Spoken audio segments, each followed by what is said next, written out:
మరు జన్మ కాక 7 జన్మలు కాక నీకు ఆ పాపం విడనాడదు.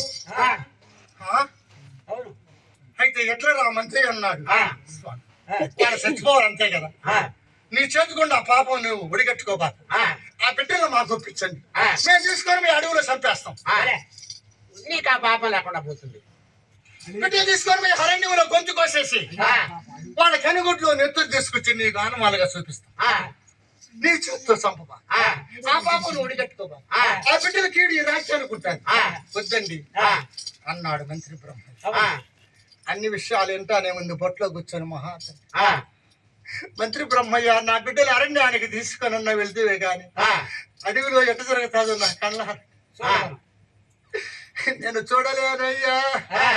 నా నా ఇండియా పొట్టకాడ నా బిడ్డలని గారు గొంతుకు వస్తే అటువంటి వార్త నా చెవులతో ఆయన పడి ఆత్మ ఉండదయ్యా అని ఆ మహాతల్లి గోడు గోడు నా దుఃఖపోతా.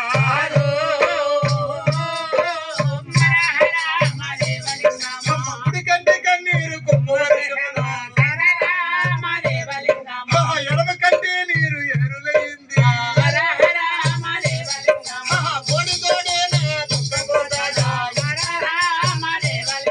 మహాతల్లి ఘోరంగా పట్టులో ఏడుస్తా ఉంది. సందర్భాన్ని చూశాడు మంత్రి బ్రహ్మయ్య.